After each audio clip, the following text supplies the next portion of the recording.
All right, welcome everyone. Thank you for joining us tonight. My name is Shannon Stagman. I'm one of the co-lead organizers of Empire State Indivisible.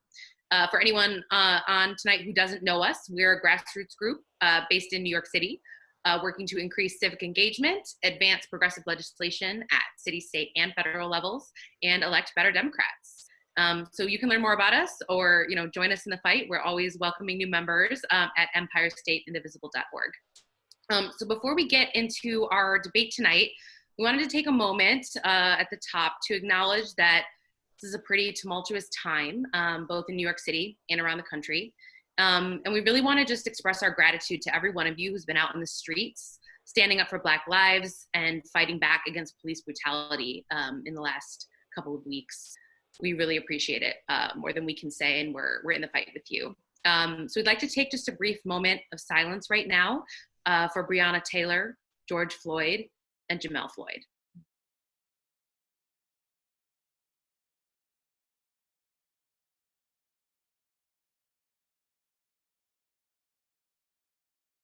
Thank you.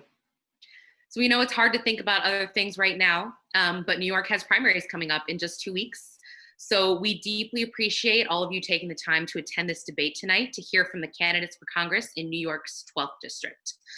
Regretfully, we will not have all the candidates here with us tonight, as Congresswoman Carolyn Maloney is feeling unwell today and won't be making it. But everyone else has made it, and we're really excited to hear from them. So on behalf of Empire State Indivisible, I'd like to thank the candidates for being here, and Ben Max of Gotham Gazette for moderating tonight's debate. And with that, I'm going to hand things over to Ben to introduce the candidates. Thanks, Shannon. And thank everyone for watching here tonight. I appreciate it. If you are watching and you are a Democratic voter in New York's 12th Congressional District, I hope you hear a lot of interesting things tonight and get ready to vote. As Shannon said, the vote is coming up quickly. Some people might already have their absentee ballots, and everybody is eligible to vote absentee this year due to a gubernatorial order and, of course, the COVID-19 crisis. There's also early voting coming up June 13th to 21st, and then primary day June 23rd. If you're tuned in right now and you know some other people in New York 12, tell them to tune in. Send them a text, send them an email, tweet at them, whatever it is you want to do. But grab some other folks in New York 12 who might be interested because we're going to have a good discussion tonight. Thank you to Empire State Indivisible for having me. I'm Ben Max from Gotham Gazette. As Shannon said, you can find our work at gothamgazette.com. You can find me on Twitter at tweetbenmax, and hopefully folks will engage both here in the stream of the debate and on social media, and we'll take a look at some of that as we go here. I'm going to introduce the candidates momentarily, but they are Lauren Ashcraft, Peter Harrison, and Suraj Patel. As Shannon said, Representative Maloney had agreed to be with us tonight, but her campaign informed us earlier that she's not feeling well and will not be with us. Before I get to the candidates again, the ground rules for tonight's debate. We're going to try to cover about 6 or 7 rounds of questions. Each candidate will get about 1.5 minutes to answer each question. And then we're going to try to have some open discussion on the same topic as the question. So once each candidate has about 1.5 minutes to answer, I'm going to kind of open it up, and hopefully we can have a fairly smooth conversation for another 2 minutes or so on each topic to see if people want to bat some things around, add to their answers, respond to somebody else. Maybe you forgot to say something during your 1.5 minutes and it comes to mind. So we're going to try to do that each round. We'll see how it goes.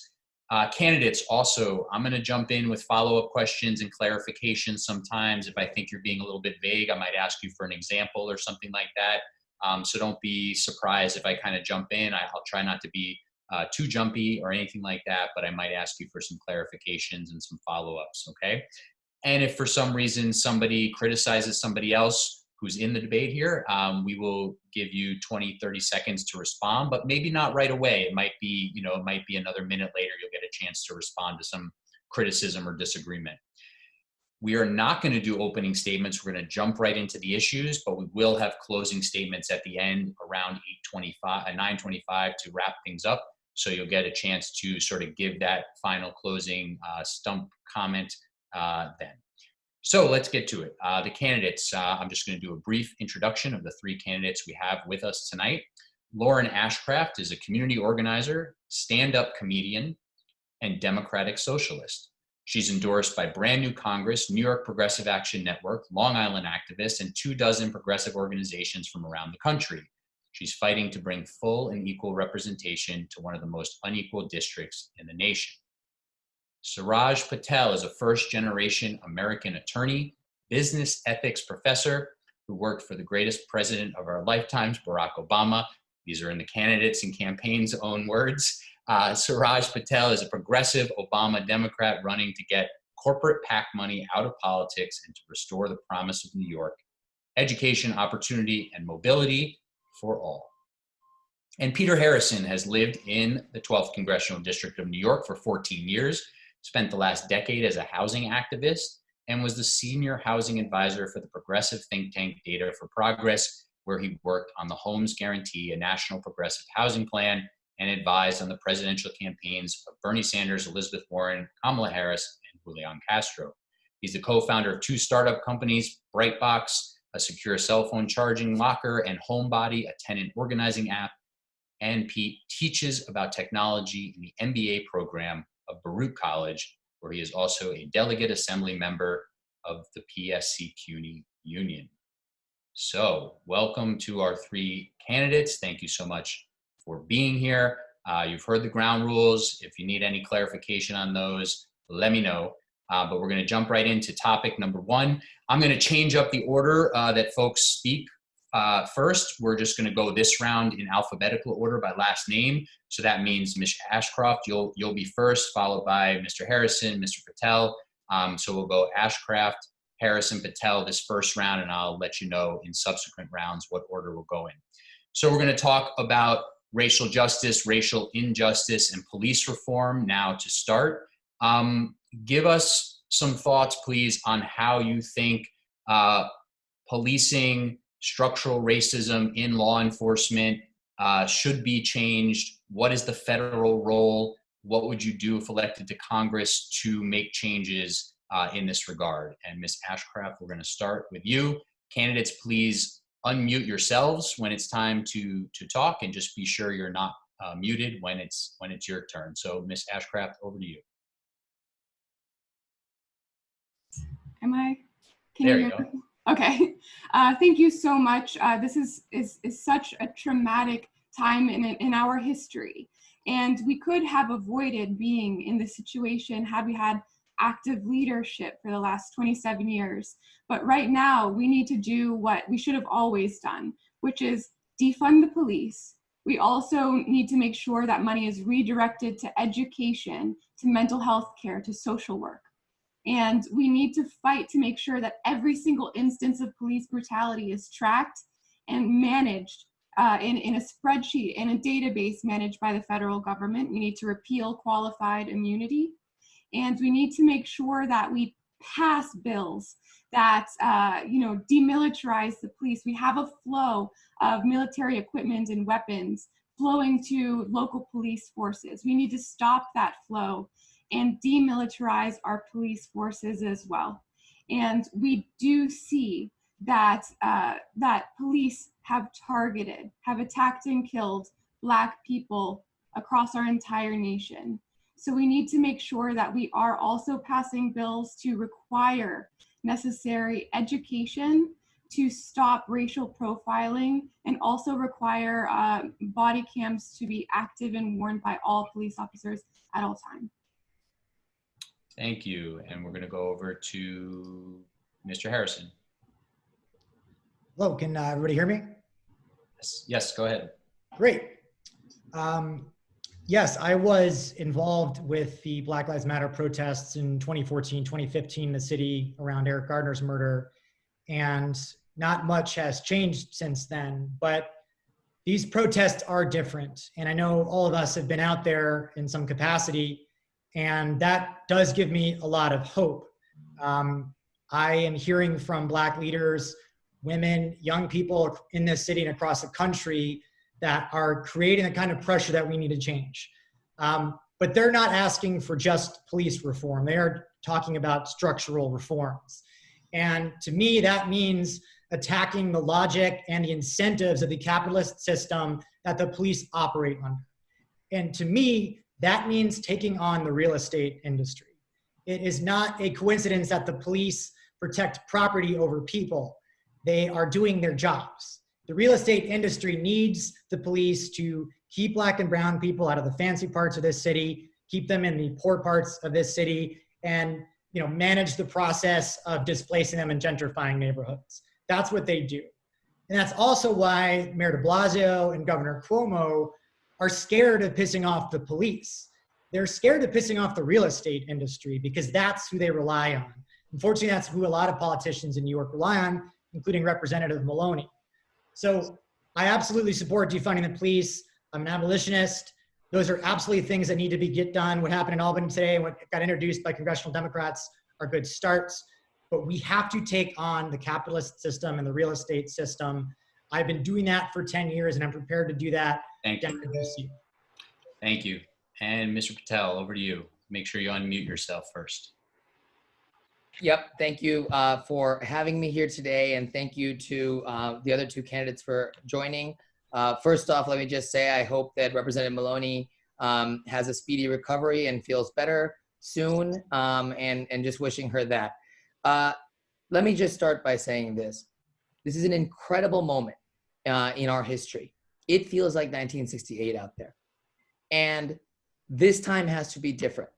You see, the aspirations of the millions of people, myself included, that are marching on the streets, they need to be turned into laws.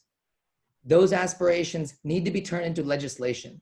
And that legislation has to come from new people who had no hand in creating the systems of racial and systematic oppression that our country has had.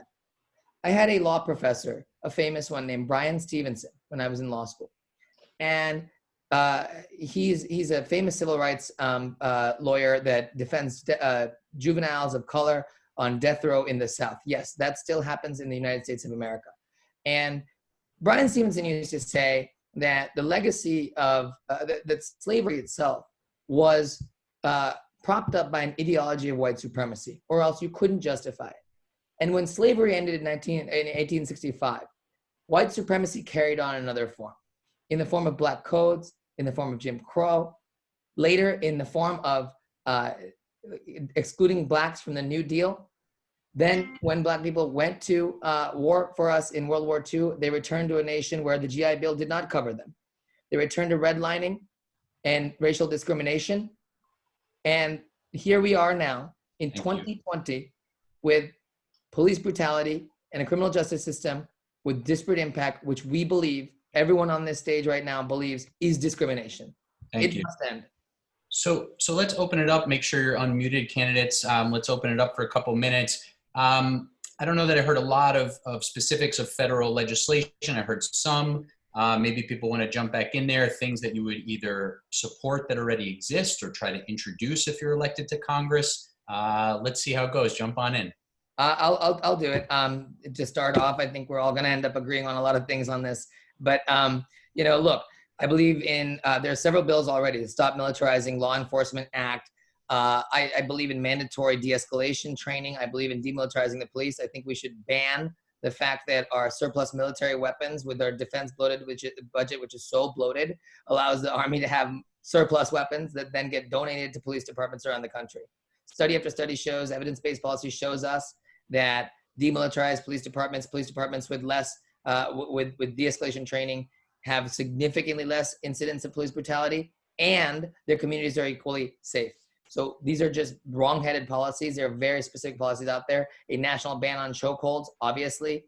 These are things the federal government can do to signal to the state and local level that we will not tolerate any longer any one of Ms. our Ashcraft, black. do you want to jump back in? Yeah, I do want to add, the federal government throws money at local police forces whenever they adopt certain national priorities. And unfortunately, these priorities have harmed people of color across the entire nation.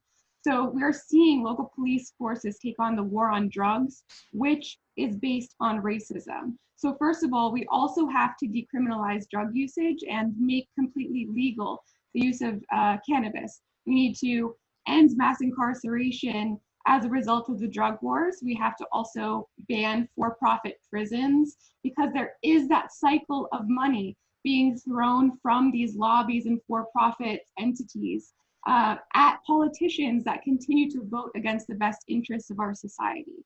So there is a lot to be done at the federal level. And when I talk about defunding, I'm talking about using the money that we throw at these police forces and putting it towards social work, mental health care, making sure. Let's let Mr. Harrison jump back in. Thank you. Yeah, thanks, Ben. I mean, I certainly agree with what Suraj and Lauren are saying, but I do want to come back and talk about why this is more about just than police reform or criminal justice reform, which are deeply important. But again, listening to Black leaders, they're saying it's not just about police reform either, and they're right. A really good example of the idea of criminalizing space and policing space for the interest of real estate is our curfew that just happened a couple of days ago. This is something where the curfew criminalized behavior that was happening in the streets. That is what the war on drugs are. That's what homelessness bills are. That's what that is. So again, until you really address the logic of capital and the logic of property, you can't fix these types of problems. So the number one legislation that we can focus on is housing as a human right. If we take away that danger and that insecurity, and frankly, that profit motive that just feeds on certain neighborhoods, particularly right now, communities of color, we can have the kind of security and community empowerment that we need. And however we re-envision public safety around that spawns from that idea of community safety and empowerment first. Just quickly, if anybody wants to jump in with a quick comment, we're going to move on to our second topic. But I do. I have a quick comment. Well, I was going to ask a little bit of a follow up. You could say whatever you want. I was going to ask, if there's more of a role, if you think there's more of a role for a member of Congress in New York City to be outspoken about how the mayor and the NYPD are approaching something. Mr. Harrison's answer just got at that a little bit with the curfew, but go ahead, Ms. Ashcroft. We're just going to do 20 more seconds each here. Yeah, I just wanted to say housing is a human right, but we can't ignore the fact that this problem didn't start this term or yesterday or even within the last few decades. We stole the land that we live on from indigenous people, and this country was built on slavery. And that kind of racism is part of why so many Democrats, including our opponent, voted for the crime bill. It's why we still see racial profiling and targeting of Black people across our entire country. So we have to actually push for vocal, like you said, Ben, vocal leaders in Congress to have anti-racist platforms, to have anti-racist conversations, and to make sure to have and start those uncomfortable conversations every single day. Because as white passing people like myself, it's our responsibility to use whatever platform we have to change the minds. Mr. Patel, go ahead. Yeah, I agree with everything that was just said. I will just answer your question though. Yes, absolutely. We have an obligation here to call out the mayor and the aggressive tactics by the NYPD. This is, I was just on Avenue B the other day. My neighbor got looted at 2:30 in the morning by professional looters. It seems the NYPD is so focused on harassing peaceful protesters and our First Amendment rights that they have been derelict in their duty in many cases to actually police crime, and it's taking away from all our rights. I think that the curfew was absurd. I think the curfew was absurd. And the mayor has a lot of apologizing to do, and I certainly think the NYPD has some resignations that they need to send our way. Okay. And final quick thought, Mr. Harrison, go ahead.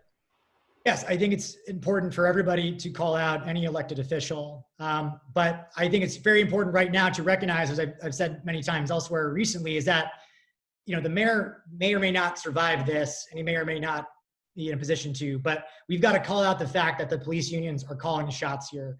The mayor put this curfew in because the police were ignoring looters and trying to create a narrative against the protests because they themselves were counter-protests. So we've got to call that out. I think a lot of the progressives at the state level, city council did that. I don't think enough happened at the federal level, certainly NY-12, but that's what has to happen.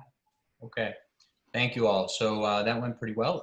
Let's move on to the next topic. Obviously, we could spend the whole hour and a half talking about each of these. But the next topic, and we're going to start we're going to go Mr. Patel, Ms. Ashcraft, Mr. Harrison to start this. So it'll come to you first, Mr. Patel here. The topic is the triage and the recovery from the COVID-19 crisis.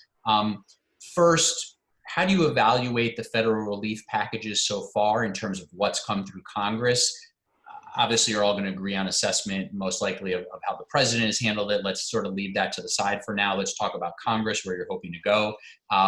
Evaluate what's come through Congress so far and what still needs to be done, and any ongoing, priorities that you would have in the future if you were to be elected. So let's go to Mr. Patel on that question, evaluating the federal relief so far and what needs to be done next in terms of the COVID-19 crisis. Go ahead. Epic failure. I've got to say that the response of Congress was so woefully inadequate. And it's partially because this is now the second time in my adult lifetime that big banks and corporations and others were bailed out before small businesses and families and workers. And you need to look no further than the fact that the bulk of our representatives, including the incumbent, take more corporate PAC money. $9 million this decade alone, Representative Maloney has taken in corporate PAC money, in her career, is taking in corporate PAC money. So the people who fund her campaigns, those very same corporations, are the ones that are first in line on the bailout. But let me tell you something. As a person who personally had coronavirus himself, I was in the recovery mode early April when my brother, who's an ER doctor in the city, and I wrote the first universal testing plan for coronavirus and published it in Wired magazine. We beat Congress by 3 weeks. I know that Donald Trump is to blame for a lot of things, but Congress also has its own voice. How could it possibly be that a challenger in a congressional primary wrote a plan for the one thing that could get us out of a perpetual cycle of spikes in infections in a $2 trillion bill? How could it possibly be that the Congress lacks pro-science representatives so much so that they don't even think about these kinds of things? Now, I've talked to hundreds of small businesses. We've had 3 town halls of small businesses. So many New York businesses right now are in risk of being shut down forever because of this crisis. And it predates this, of course. Rents are too high. Regulations on small businesses and things in the city have already seen us moving towards a bunch of chain big box stores losing the character of our neighborhoods. Do you want to quickly name just 1 or 2 specific policies or pieces that you think need to be part of a next package? Absolutely. We need startup loans. A lot of these small businesses, no one who's run a business, anyone who's run a business knows that cash flow is the lifeblood of a business. Okay. And no one is prepared to run for more than 2 weeks without it. So we need startup loans for these and grants for these companies, small businesses that don't know how they're going to operate with 40-50% occupancy. Okay, Ms. Ashcroft, go ahead. The response has been absolutely reprehensible. Whenever we think about the fact that over 71% of our district rents their home, and so many people in our district haven't been able to pay rent since March. And we're living off of a $1,200 check that maybe you received portions of it. I am pushing for $2,000 per month per person, regardless of immigration status, regardless of income level, because it cannot be means tested and exclude people who absolutely need this money right now. We need to make sure that we do cancel rent at the federal level. And my partner has been struggling greatly because he relies on an income from small business.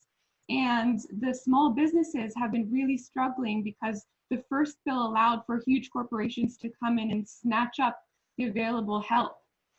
These loopholes are allowed in these policies purposefully so that the huge corporate donors that throw money at our opponent and at so many Democrats and Republicans in Congress continue to profit.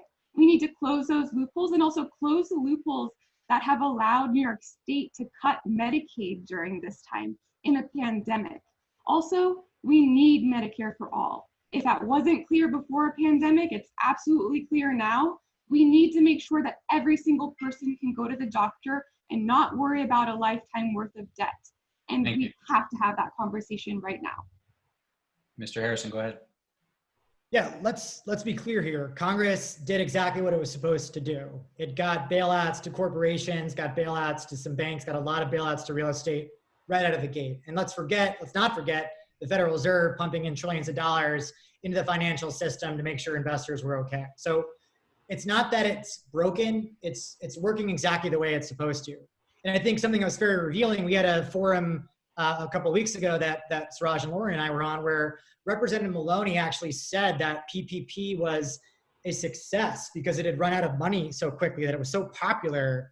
I mean, that's the mentality down there. That's the mentality of folks that are used to getting in front of corporations and investors. So it's not at all a mystery that this didn't happen. What has to happen, and frankly, what plenty of other industrialized countries in the world, is a basic guarantee. The federal government has endless amounts of resources. Even if it was 75%, we could have guaranteed rents, we could have guaranteed payrolls, we could have guaranteed expenses. There was no reason for the economy to collapse at the scale that it had.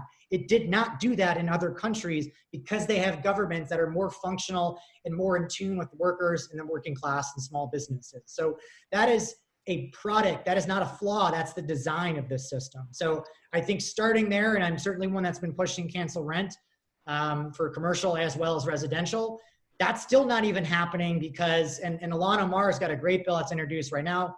We helped work on the homes guarantee with her office. There are solutions that other people in Congress have done, but the leadership of the Democratic Party, Speaker Pelosi, have just not done it. And that's, I think, revealing. We know the GOP and President Trump are bad. They're not our friends. But what this period has showed is that a lot of Democrats are not our friends as well. So let's open this up. I want to follow that part of the discussion up with a prompt on the same subject, but sort of applying it more generally.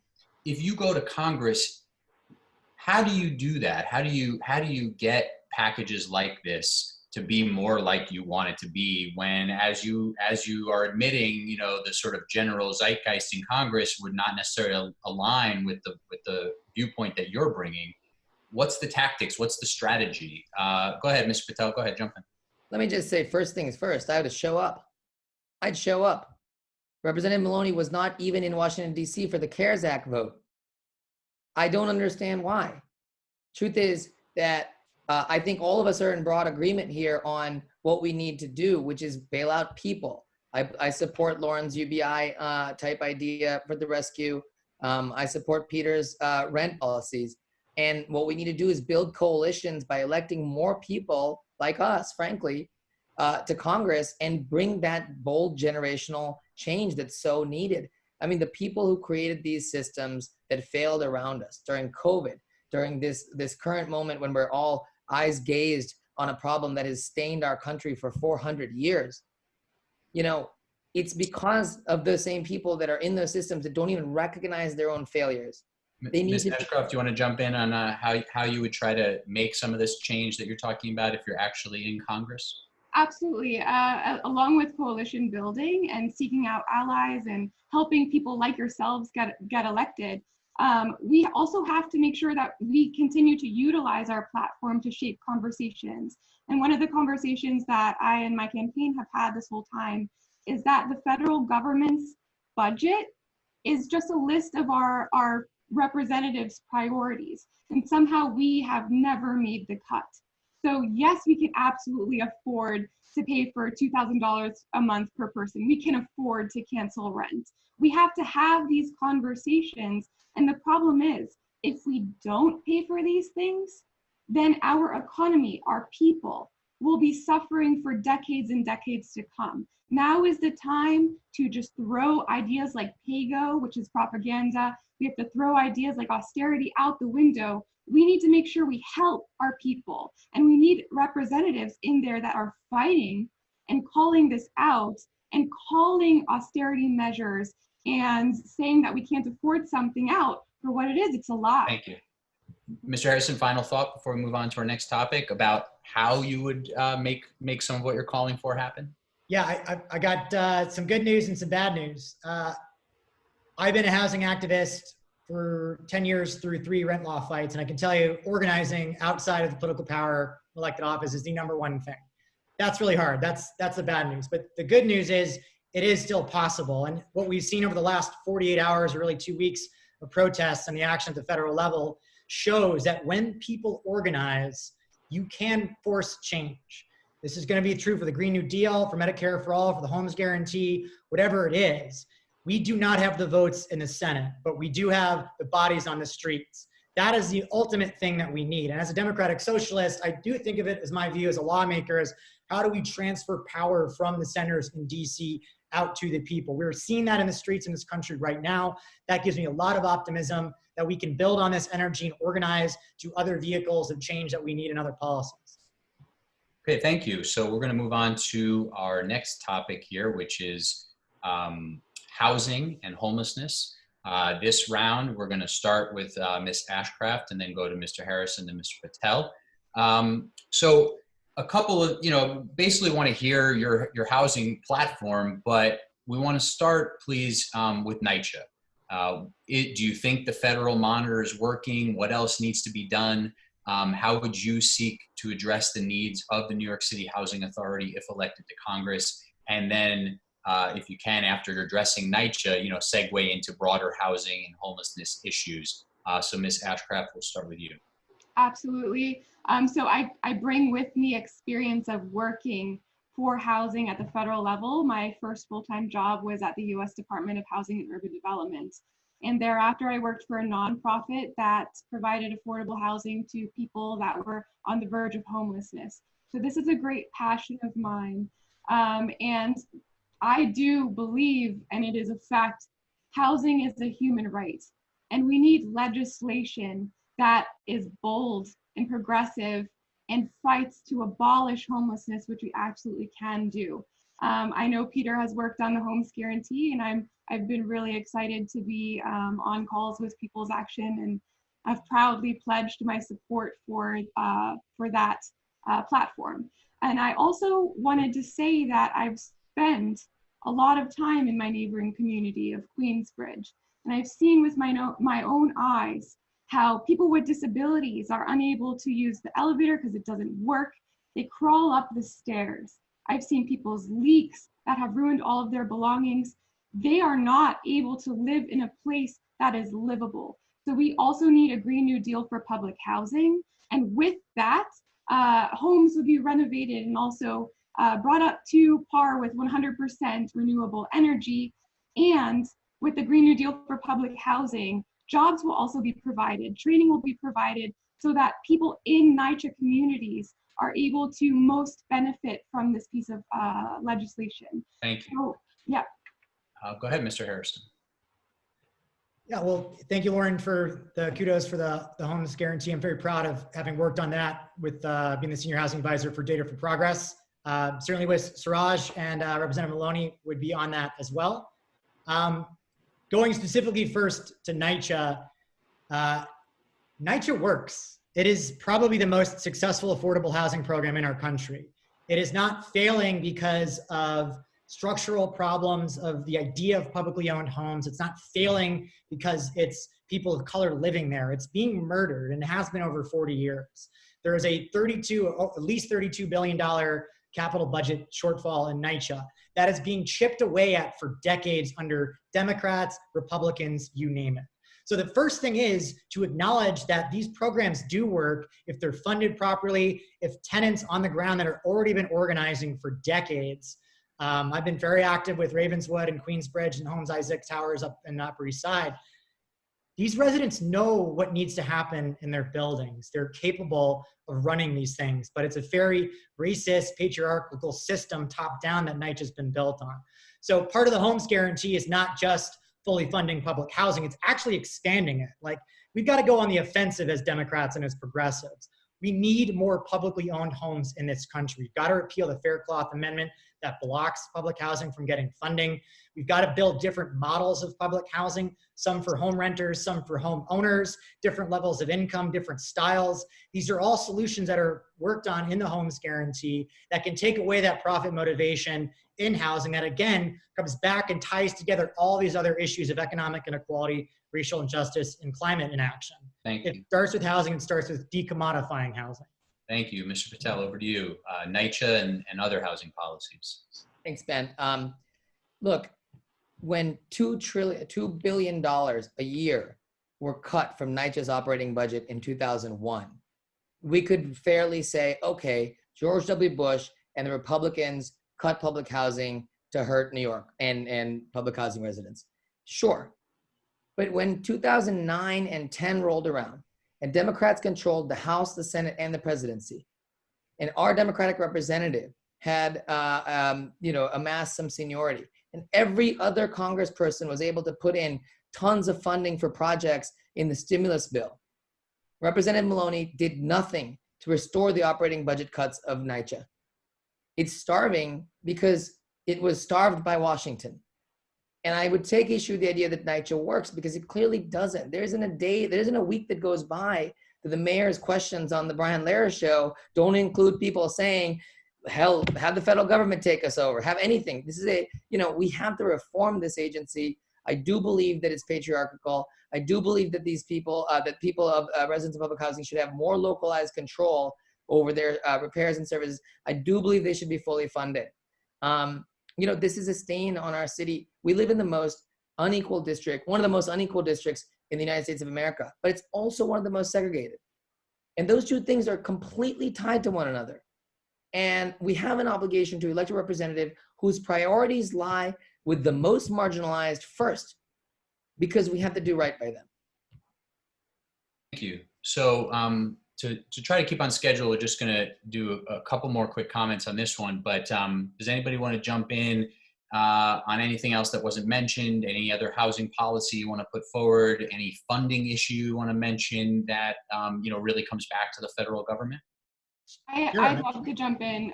So one of the things that I alluded to earlier is that Queensbridge and so many other NYCHA communities are not accessible to people with physical disabilities. And that has to be a priority at the federal level, to make sure that everyone can get to their home without having to crawl up the stairs, which I have literally seen with my own eyes.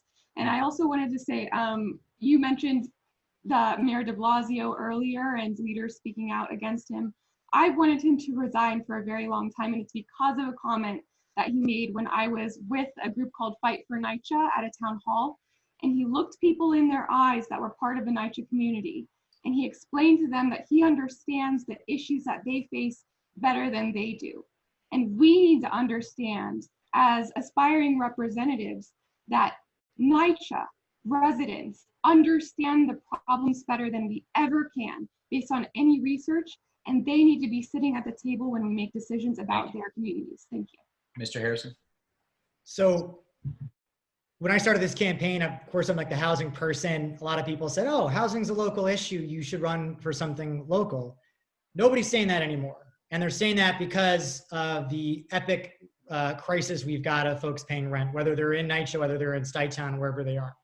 But what I want to make very clear to people is that the federal government is deeply entwined in housing policy. We just don't call it that. So for every dollar the federal government spends on things like NYCHA, on Section 8, on homelessness services, it spends $3 subsidizing homeowners out in the suburbs, making 60% of those people making $200,000 a year.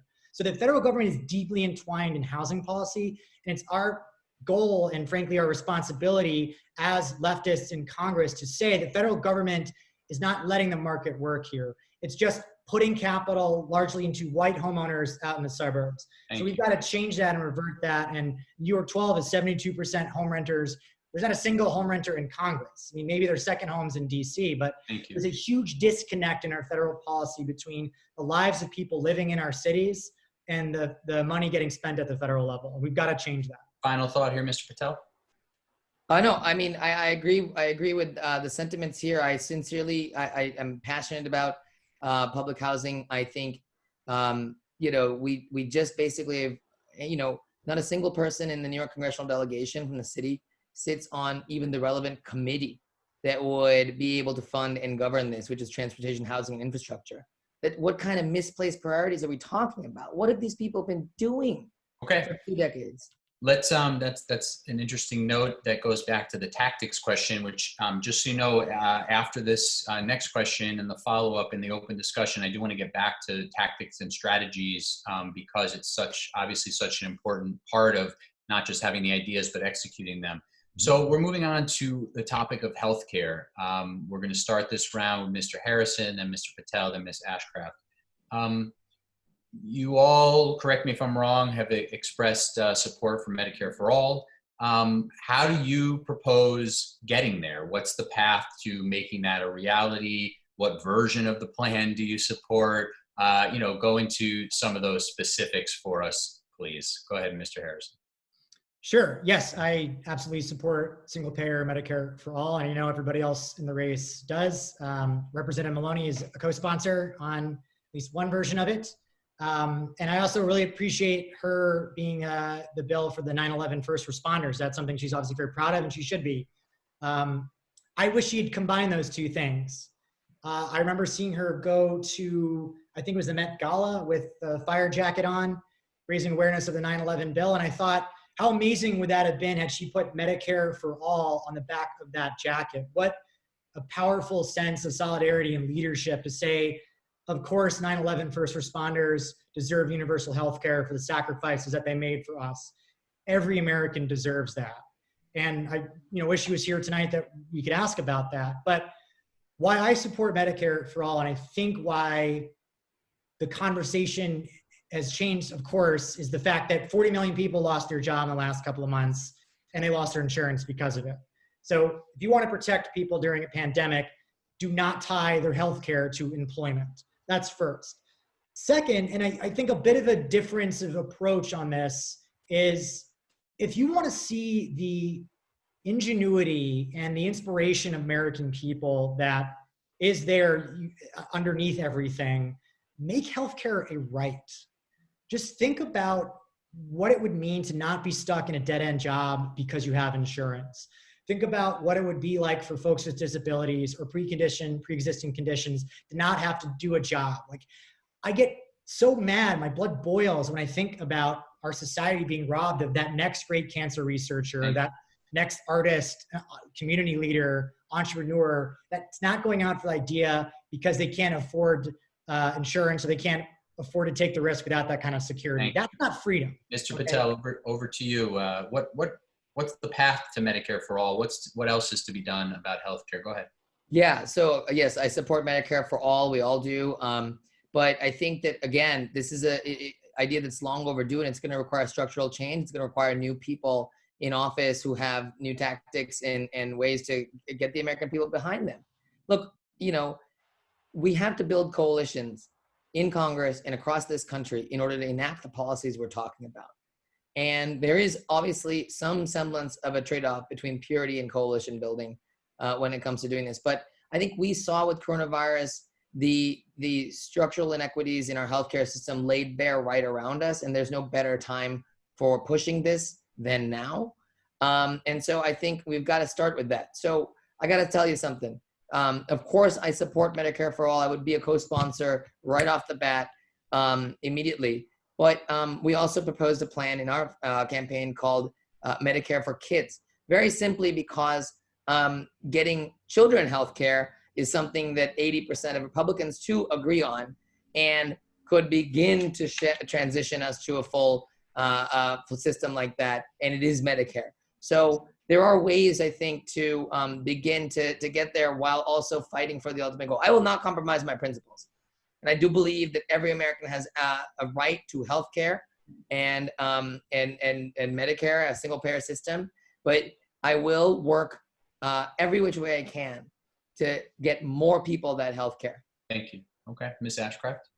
I know you said you're not willing to compromise on your principles, but I'm not willing to offer compromises. I look at members of my family who've almost died because of being afraid of a copay. I think about the fact that I've battled myself trying to find health insurance, and am privileged enough to have a domestic partner that was able to offer me his coverage. We have 23,000 people in the district right now who are afraid to go to the doctor because they have no health insurance at all. Medicare for all is my compromise. That is the starting point of our conversations, and we need to organize and partner with grassroots organizations across the entire country. I've been to town halls with National Nurses United and DSA, and we've spread the word together and created educational campaigns. And these groups have also been part of getting Representative Jeffries to finally sign on to Medicare for all.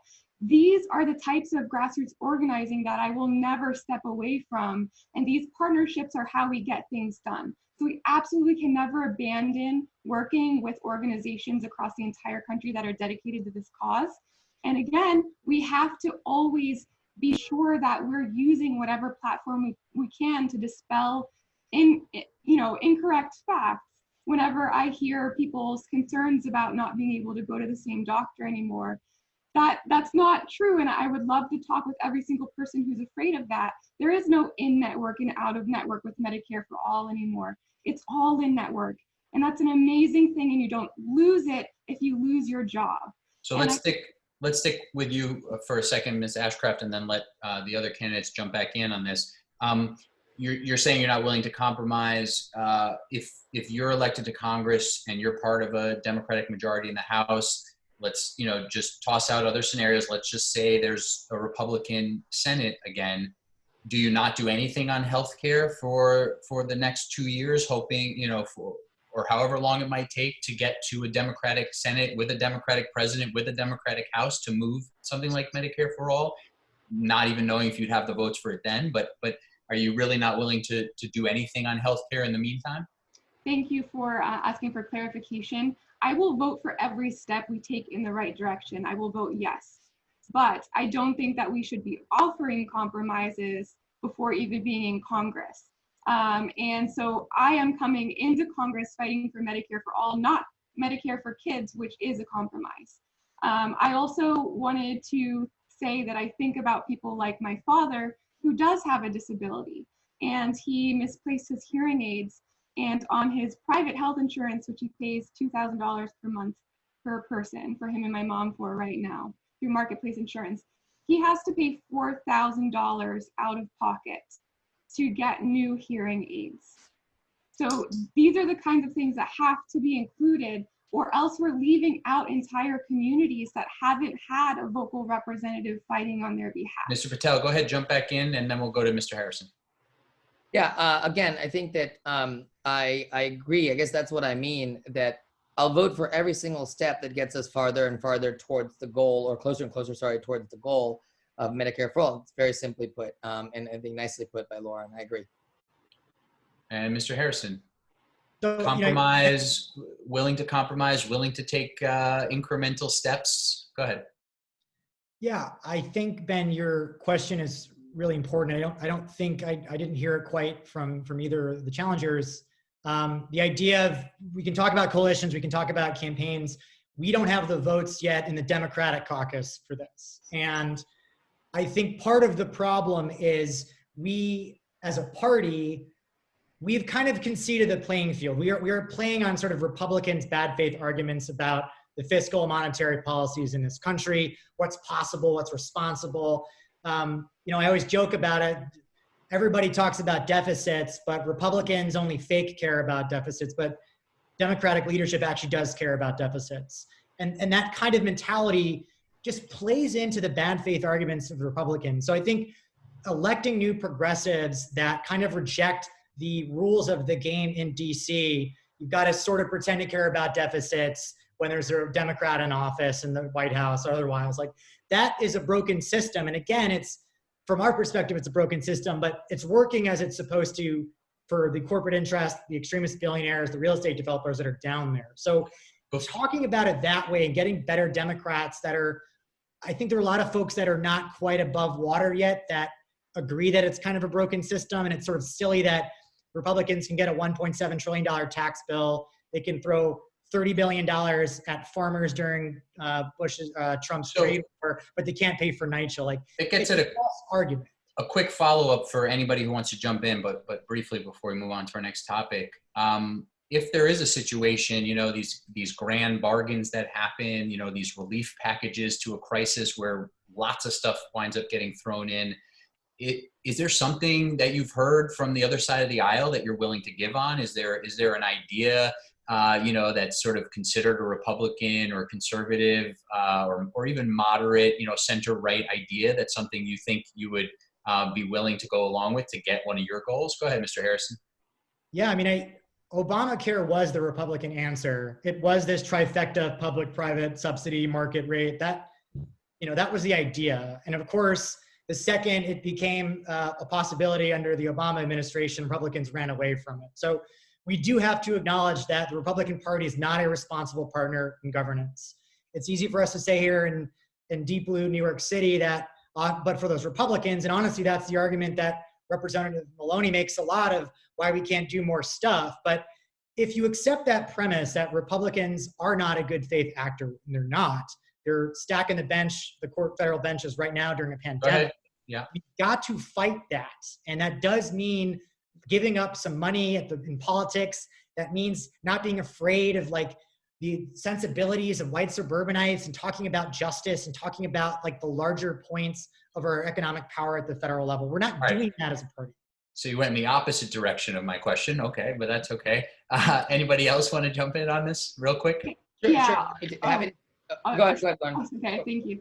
So I did want to say, I don't think that we should be afraid of the fact that not all Democrats are on board with Medicare for All yet. And that is what I was talking about earlier, is because of organizing and educational campaigns and speaking with other representatives like Representative Jeffries, this is how we change votes. And this is how partnering with grassroots organizing in the community really does make a difference. And I wish we saw more of that at the federal level.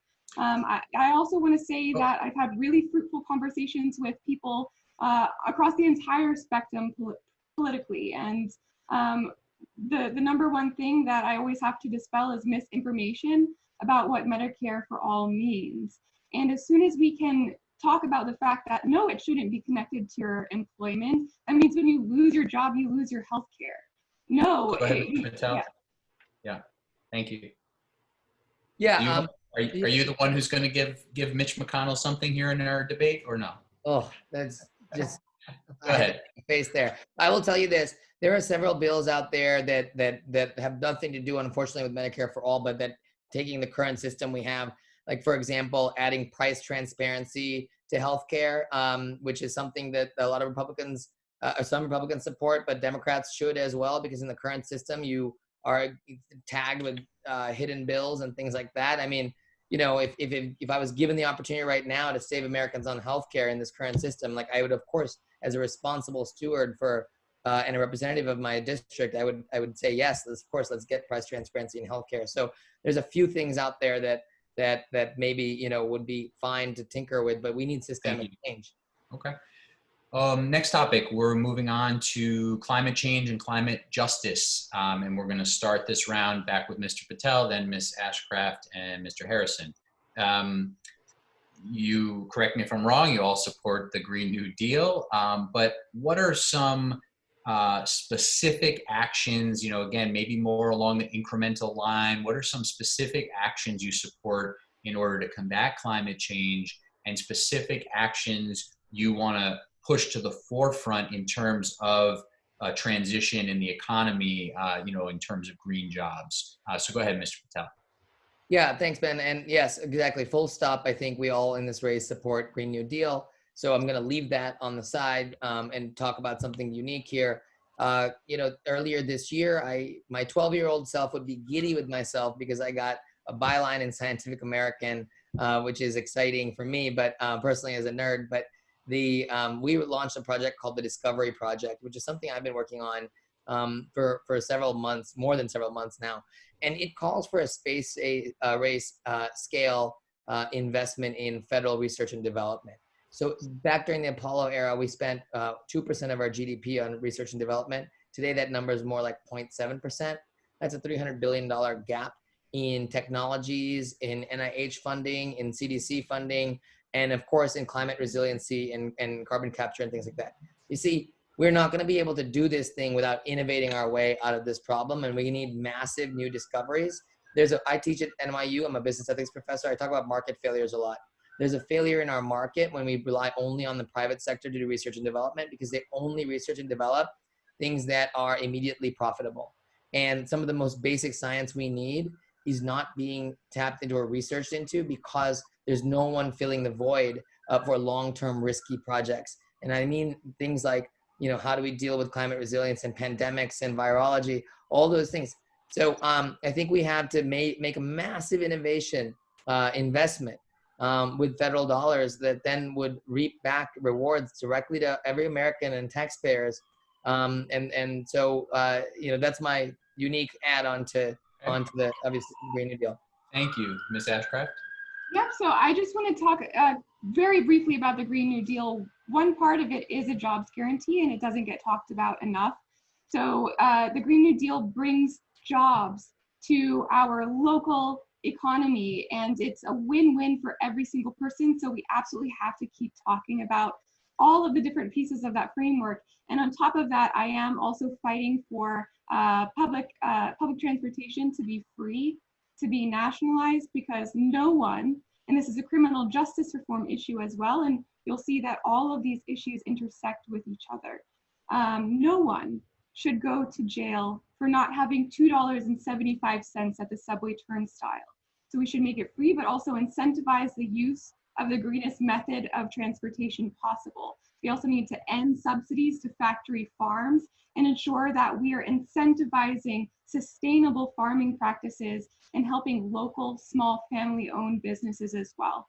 And we absolutely have to keep pushing to have frontline communities at every conversation about how climate change policy affects them personally. Because at the center of all of these decisions, frontline communities are the first and hardest hit to experience any negative downsides to any piece of legislation. And I know just right outside my window, there's a fossil fuel burning plant that's right next to Queensbridge. And I think about how these communities have gone completely neglected and ignored all this time. So we have to make sure to center frontline communities. We have to, in this policy, also include jobs and training to our local economy. And we have to keep pushing to stop throwing money at things that hurt us. But yes, we can and should spend money on policies that are helping to save future generations from our destructive decisions. Thank you. Thank you. Mr. Harrison. Ben, I'm just going to push back before I give my answer here. You're saying like, what are incremental or what are reasonable things to do? And I want to push back a little bit that I think what we're talking about are reasonable things. They're not incremental, but they're reasonable, they're necessary, and I think they're inevitable. So, a little pushback on that. But, I certainly agree with everybody on Green New Deal. The homes guarantee, we talked a lot about decarbonizing the housing stock and retrofitting in terms of the Green New Deal for public housing, which I got to work on before running with Data for Progress. What I think has been my unique add to this, and I appreciate Lauren supporting free public transportation, I disagree about nationalizing it. I'm very proud to be the first federal candidate to introduce a plan to make all public transportation in this country 100% free, accessible, and green. It's called the Freedom of Movement in America Plan. We released it back in February. Made a lot of Republicans mad and got a lot of bike people excited. But again, that's a big idea, but it's reasonable to do it on the ground. And it's a long plan. I won't get into the specific details of it, but the bottom line is 29% of carbon emissions in this country come from the transportation system. It comes from the fact that we built an entire infrastructure of highways out to the suburbs, again, subsidizing white home ownership. I am an avowed urbanist. I am fighting in one of the most urban districts in the country. We need urbanists that are fighting for public transportation. It should be free. You're not free if you can't afford $2 to go to the school. You're not free if you can't walk down the stairs to get on the train. You're not free if you're like one flat tire away from losing your job and the cycle of poverty continuing. So freedom has to be retaken by the Democratic Party. The idea of what freedom means. It's not the freedom to go and like reopen the economy and whatever you want during a pandemic. It's the freedom from struggling to just get around in your own city. And I think those are entirely reasonable things that I'm deeply proud to be a part of. And I'm excited by other candidates and some other races that have been kind of embracing this idea as well. Before we get it, we're going to move on. Before we get into our next topic, kind of an interlude question. If you're elected to Congress, would you support Speaker Pelosi for Speaker again? And if not, do you have someone in mind who should be the next Speaker of the House? Let's go ahead with Mr. Patel. Yeah, I got to say just off the bat, I remember being working for the Obama campaign in 2008 and being involved in the administration in those early years when I was still in law school, and then after that I worked in it. And I remember Speaker Pelosi was incredible at delivering bills that died at the Senate, including on climate change and others. So I think Speaker Pelosi's had an amazing tenure as a masterful tactician throughout her career, and I have the utmost respect for her. But look, I'm in a race challenging a Democrat because I know Democrats can do better. I know that the problems that the Trump administration is exacerbating predated him. He's a symptom. And so I think everyone should be under review. I would happily consider any candidate running against Speaker Pelosi, and depending on if they're more progressive, if they're more effective, I would consider them. Of course, I believe in competition in politics, bar none. Ms. Ashcraft? To be completely transparent, I would not. I'm actually endorsed by her challenger and co-endorsed him back, Shahid Buttar, and very, very proud to support other grassroots challengers across the entire country. So people that I would support for Speaker of the House are people that don't show the amount of disconnectedness that Representative Pelosi has shown in a crisis, just as an example, showing how much gourmet ice cream she has in her freezer, but also taking corporate PAC money, voting for war. We need to move past, thinking that just because someone's been in Congress for a very long time, it doesn't mean that they have the experience and empathy that it takes to lead anymore.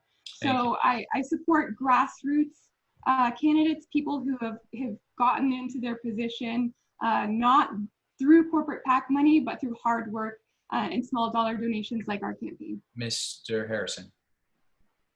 Look, I have an immense amount of respect for Speaker Pelosi. Being the first woman Speaker of the House is not an easy task. Managing the Democratic caucus is not an easy task. And I think it's fair to acknowledge that. But I do not see myself supporting Speaker Pelosi for some of the reasons I think both Roran and Suraj brought up. And I think one specific example of this is going back to what I was saying earlier, pushing back on you, like, we do need to think big. Politics are not about technocratic solutions. And trust me, I'm a policy nerd that's written stuff. That's really important. But politics are about values. And the Democratic Party has abandoned the working class for decades. And unfortunately, Speaker Pelosi has been very much a part of that. So if we want to get back to the roots of being a working class driven party, and just to clarify what I mean by that is, if you only make money when you're awake, you are working class. I don't care what your job title is. I don't care how much money you have. That's the reality. More people are working class than I think even are told by Democrats. So we've got to have a bigger coalition of folks saying we want working class representatives, we want working class leaders, we want working class laws passed. And I do not think Speaker Pelosi can do that. In terms of replacements. Quickly, please. Sorry? Quickly, please. Go ahead. Barbara Lee's awesome. Maxine Waters is awesome. Very good. I bet you didn't think you were going to be part of the debate. And when you agreed to do I'm used to it. Couple quick questions before we go on to a more full round. Do any of you oppose the legalization of adult use marijuana? No. Anybody oppose that? Okay. Does anybody, any of the candidates here, not plan to vote for Joe Biden in the fall election? Everybody's definitely committed to vote for Joe Biden. Okay, so just a couple quick things there that have been thrown my way from some interested parties for you candidates. All right, let's move on to our next topic, which is protecting democracy. We're going to start with Ms. Ashcraft, then go to Mr. Harrison and Mr. Patel. What should be done at the federal level to improve access to the ballot, to improve voting rights? And if you want to segue partway through your answer, what do you believe in terms of campaign finance reform? What's the right path there? So protecting the right to vote and campaign finance reform. Go ahead, Ms. Ashcraft.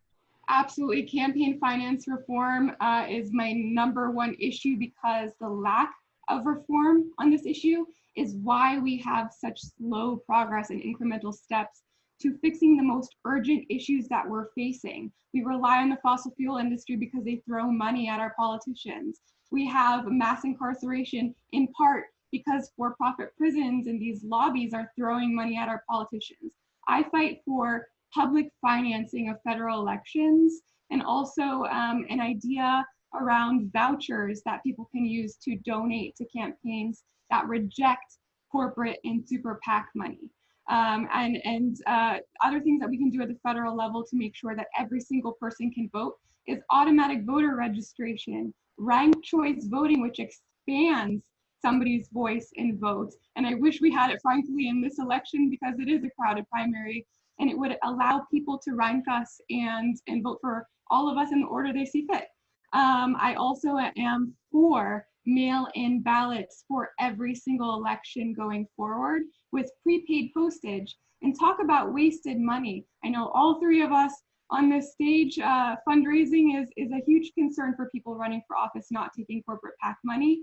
And I love the idea of having information about each campaign that's on the ballot in a packet sent along with mail-in ballots, so that people can educate themselves without having to use the internet or without having to go way out of their way about what they're voting for and why it matters.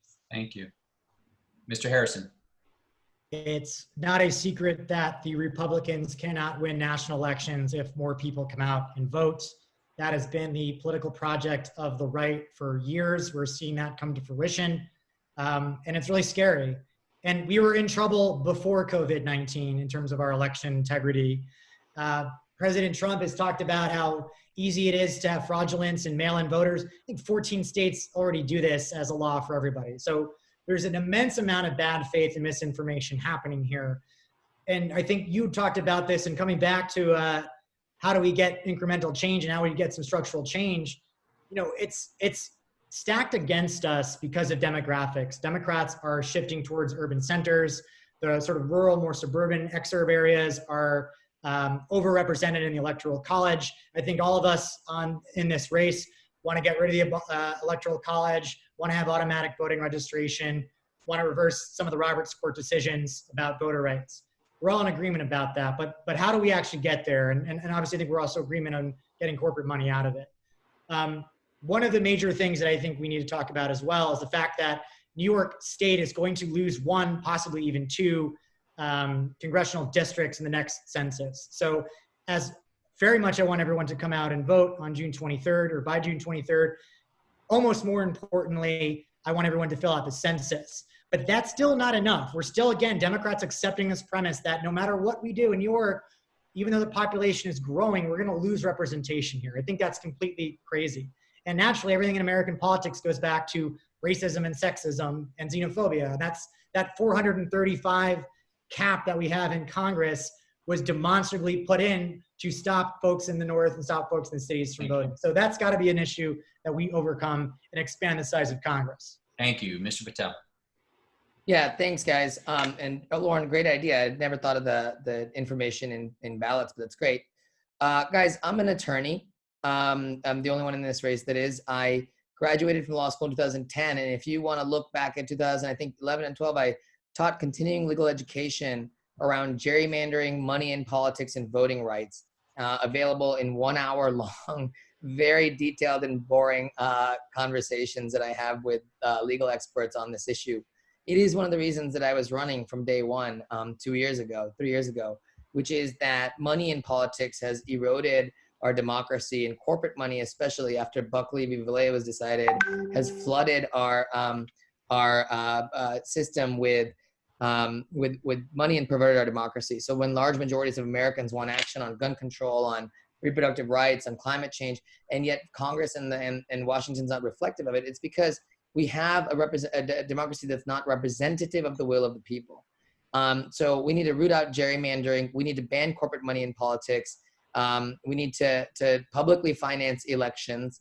Absolutely. Every one of those things is on the table. Many of them would require a constitutional amendment because the Supreme Court has wrongly decided that money equals speech. When I go buy a Coca-Cola, I go buy a Coca-Cola because I want to drink a Coca-Cola. I am not speaking about my expression of how I support Coca-Cola. And so I think this whole idea, this premise that money is speech in politics and the ability to unlimitedly spend it is poorly decided. Let me follow this up with a chance for everybody to jump in on this. Talk about your campaign financing of your campaign. Have you taken any campaign finance pledges? If so, what are they? If not, why not? Discuss a little bit about your approach to that as you're trying to get elected and modeling perhaps what you believe should be the right equation at the federal level. Why don't we come back to Mr. Harrison to start? Yeah, sure. I mean, I took a pledge pretty early to not take any corporate money, fossil fuel money, real estate money, not that they'd give it to me. Very proud to continue that. If you've ever seen my FEC, I haven't taken money from a lot of people. To be honest, I had felt pretty bad asking for money during pandemic when a lot of people have lost jobs. But we are proud that of the money we've raised, the majority of it has been in the city, in the district. That's not necessarily true for some of the other folks in the race. So we have, I think, started out talking about trying to change the conversation and about money in politics. I think we've run a hell of a campaign with very limited resources, but I will say that it is still almost impossible for grassroots working class candidates. I teach at Baruch. I had to work up until 2 weeks ago and the semester was done. I can't afford to run without that. The media, and Ben, you're great. I'll come to your defense here, but a lot of the mainstream media plays the money games. To some degree, they play the social media game. They say who's the real challengers here. So the fact is, money talks both directly by who gets in the room for elections, who gets in the room for lobbying bills, but the media is not doing a good job of extending the conversation, what our focus in. And that's certainly a lesson that I think some of us have learned the hard way during this cycle. So we've got a long way to go. I think there are alternative structures that the left and the grassroots are putting in place. We're not quite there yet, but we're getting there. But we are still at a massive disadvantage, not just against Republicans, but certainly against the corporate Democrats. And we're doing what we can. Yeah, so while I agree, I wish media would highlight grassroots campaigns much more. I think the conversation around fundraising is a real thing, because in order to win, you need to be able to afford to send out mailers until we incorporate my idea of including information about each candidate in the ballot with mail-in ballots. We need to be able to pay for digital ads. We need to be able to reach every single voter that we can, and that costs money. That's why money matters, and we're very proud to have the most small dollars raised in the entire race. We have 6 figures of fundraising, and most of that comes from small dollars. Our average donation is $16, which shows that we have thousands of individuals supporting our campaign and for the movement that it is. And it also does speak to why we have a very large volunteer base and why we've been able to secure so much momentum in these final weeks. So, Mr. Patel? Yeah, I also take no corporate PAC money. I think everyone in this race, other than the representative who sits in Washington, doesn't take corporate PAC money. And I think that's a huge difference. Obviously, the biggest difference between us three and the current representative. If you believe that Citizens United was wrongly decided, then I don't understand how you would not walk the walk and actually not take corporate money as well. So I agree with everyone. It's awful to have to raise money in campaigns. I do, I make phone calls to raise money from people in 3 languages. And when people give to a campaign, it's because they have many reasons: hope, representation, the idea of seeing someone that looks like them in office. All those things are valid reasons and have been valid reasons for people to contribute in campaigns in the past. But when a corporation gives money to a campaign, it only has one objective: return on investment. And that's why it needs to be stopped. Thank you. Just real quick follow-up. There are some mentions of small donations, donations in district, out of district. Does anybody want to clarify further, where the money you have raised is coming from? Any of those thoughts in terms of clarifying further? And if you think there should be any type of limits on, out of district, out of city, out of state fundraising. Just a quick thought each. I will add one more thing. Look, last time I checked, Wall Street was not in our district. The fact that the bulk of Representative Maloney's contributions come from the financial services industries, PACs, life insurance companies, and others, and then she turns around and deregulates them, that's the problem. And frankly, most of these corporations are not domiciled here, and they're not people. So I think there's a big distinction there. Do you know, Mr. Patel, in terms of your fundraising, Yep. what's in district versus out of district? Yeah, I gotta say that we have received contributions from people from, frankly, all across the country. My two main fundraising bases include progressive Democrats, people I worked with in the Obama administration, and people who contributed to that administration are massive contributors to our campaign. The other piece is this, Ben.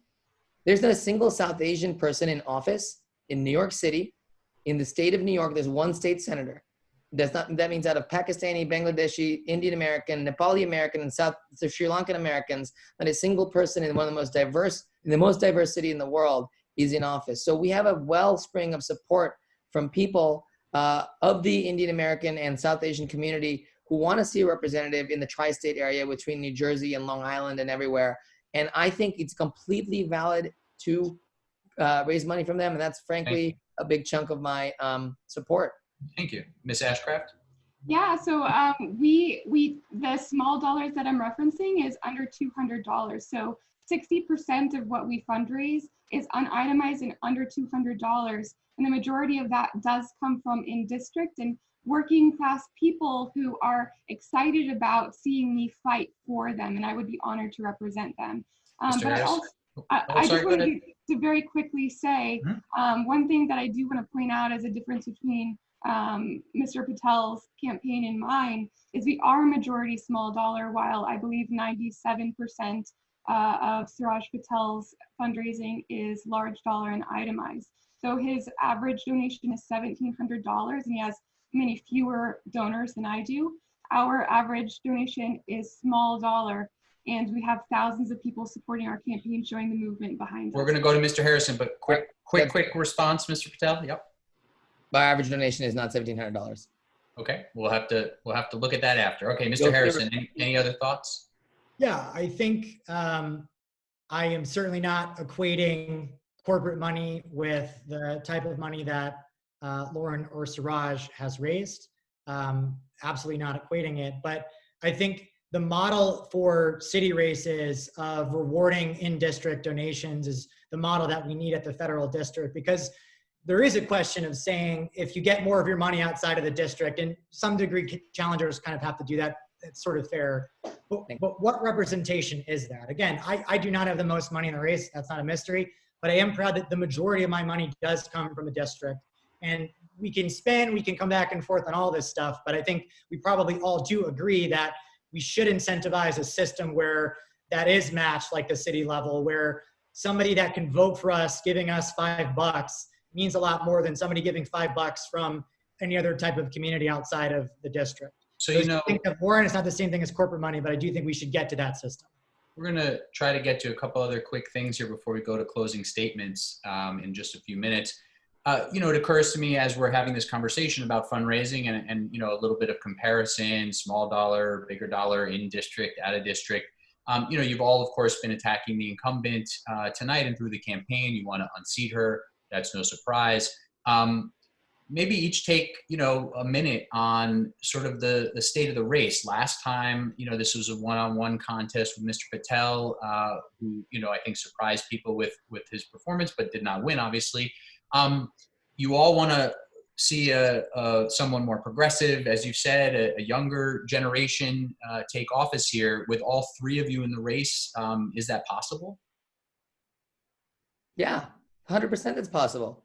You know, a political election that requires 30,000 votes out of 720,000 people can be won with any number of candidates in the race. Absolutely. You know, you're not running against each other. It's like golf. You're playing the course. And we feel like we're in the strong position right now to win this race. We really do, sincerely, because we've made hundreds of thousands of phone calls into the district. Who do you need to reach that you didn't reach last time, 2 years ago? I'll admittedly, you know, to broaden the electorate, which vote by mail is assisting us in doing by making the electorate significantly more representative of the population as a whole. That already gives us a significant advantage over the representative, who has cultivated a small number of people who vote in these low turnout elections in a typical manner. The next thing I will say is that I will admittedly say I learned, you don't run for office to make a statement. You run to win so that you can make a difference, make an impact. And that's why I'm in this race. Of course, I've raised a significant amount of money because it puts me in position to defeat the incumbent. And between the hundreds of thousands of phone calls we've made in the district, the hundreds of active volunteers we have, and everything else, and the name recognition we started with, we feel like we're in the strongest position to pull this thing off. We need to reach more of the Upper East Side and voters that, frankly, didn't just know about us 2 years ago, because it's hard to penetrate that part of the district since you can't knock on doors. Ms. Ashcraft, your thoughts on sort of the state of the race? Yeah, I do. Part of the reason I ask is we saw a little bit of a consolidation in another congressional race recently, and I think it's been on people's minds in various races where there's a crowded field. So go ahead. Yeah, absolutely. I think we all have the goal of unseating Representative Maloney, who has voted against our best interest for many years. And I am proud to say I'm the first challenger in the race, and also have secured the most endorsements. We also do have hundreds of volunteers, about 600 at this point, and we make thousands of phone calls per day. And voters have expressed us they're looking for an alternative to Representative Maloney, and find hope and find a vision in our campaign and what I'm fighting for, which is the working class people who've gone ignored all this time. And I just quickly want to say, last cycle, in the debate, Representative Maloney commented on how she would rarely reject any kind of corporate PAC money or any kind of this money that we're all rejecting. And I actually just wanted to pose the question to her, what would happen if you did? That would level the playing field. And I believe it means that she does not feel secure enough to be able to win her district without being propped up by corporations. Well, that's 100% true, because over 51% of her money comes from the corporations. So she would be one of the lowest raisers in this race. Let's go to Mr. Harrison for a thought on the race and the challengers, and then we're going to go to closing statements. Yeah, I think I have been living in this district for 14 years. I have been organizing on the ground in a number of different communities, a number of different, oh, sorry, I thought I froze for a second. A number of different parts of this district. And at the end of the day, I trust voters in NY-12. I trust Democrat voters to make the best decision for who represents us. There are so many variables in elections that I don't think strike the average person as fair or maybe as efficient. And that's, again, playing the course, as Suraj said. But I think the wild card of all of this is, of course, the pandemic, is the vote by mail. And I do think all of us, having plenty of volunteers, are making plenty of calls, and there's an opportunity to expand the electorate that didn't exist, which I think is a great argument for making it easier to vote. So I'm very optimistic that there are, frankly, paths for a number of different scenarios where challengers can win.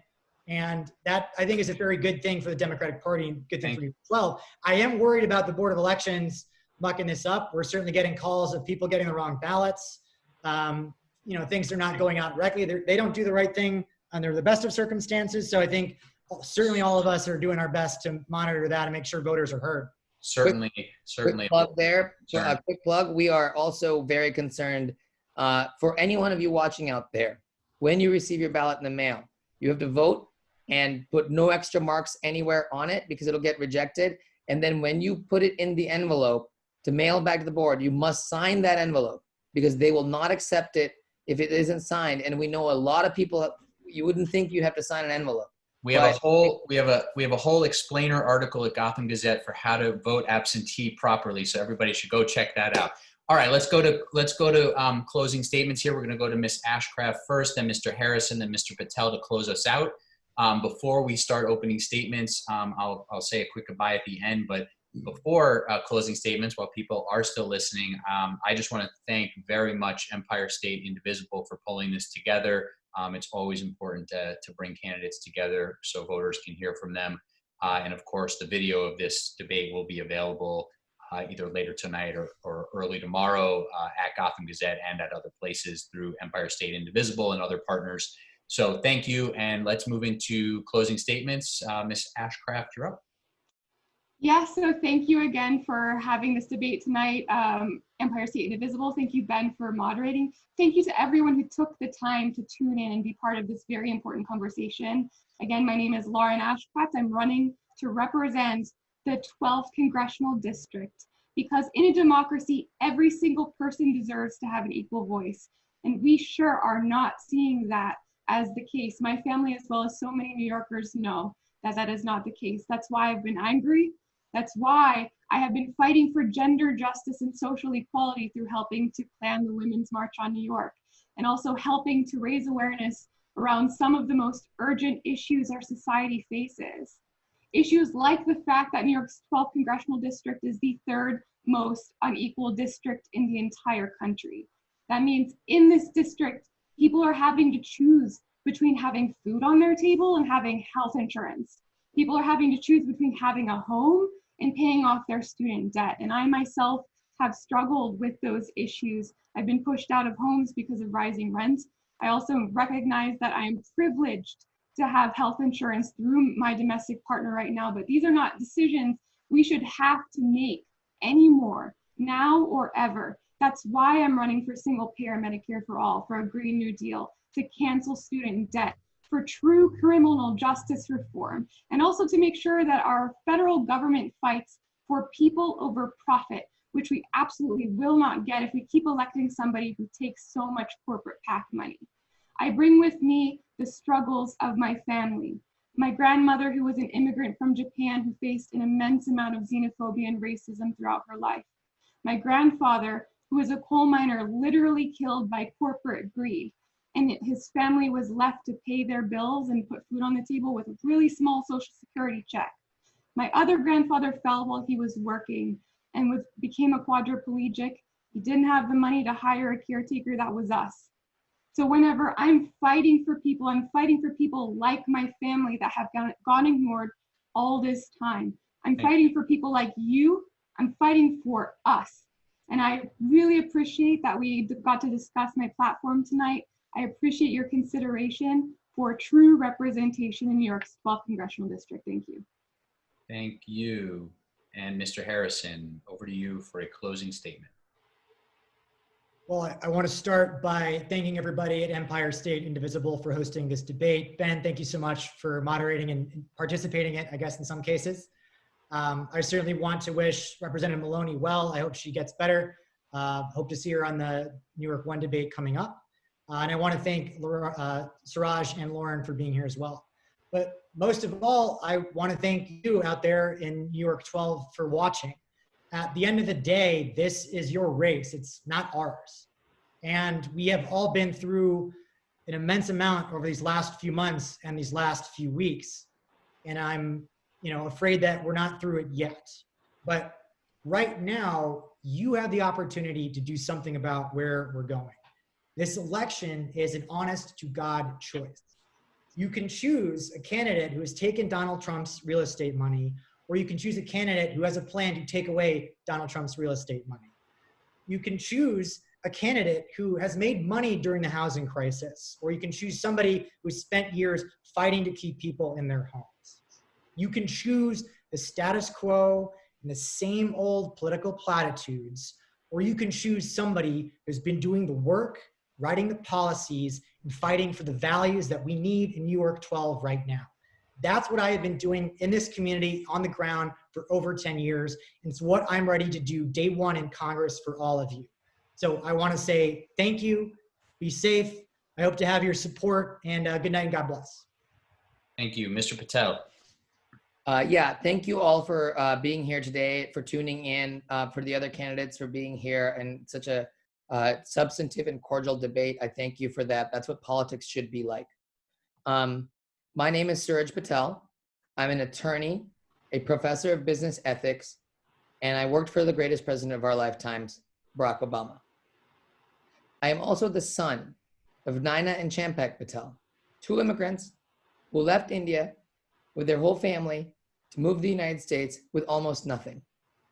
And one of my first memories are of waking up in a one-bedroom apartment with 11 other people sleeping on the floor in a line above the bodega that we were running. You see, my parents would wake up at 4:30 in the morning on Sunday mornings to put the newspaper together one piece at a time in order to sell it in their bodega and make an extra nickel or a dime. It is a testament to the power of opportunity, education, and mobility, the American dream, that they get to see their son in print in that newspaper as a candidate for US Congress, that they got to see their son work for the most powerful man in the world. Now, far too many people on both sides of the East River are shut out of education and opportunity.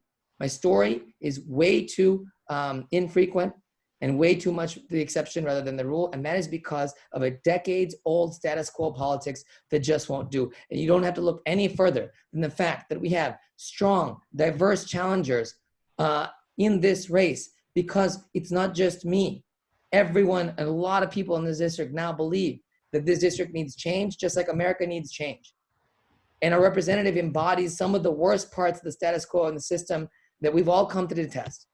So I'm asking you to vote for change this June 23rd. This is a season for change. If you want change in November, then you have to lead right here in New York with it as well. And so I'm asking for your support. I ask humbly for your vote. The next 10 years is going to require somebody in this seat who is going to work to heal and bind up these communities and this city and our small businesses. And frankly, somebody who will not tolerate anymore a single black man or boy or woman or girl in our country being murdered by the police. Thank you. Thank you to the candidates. Thank you to Empire State Indivisible. Thank you to all who are watching or have watched tonight, and everybody who's going to vote in New York 12 or across the city, state, country. Good night.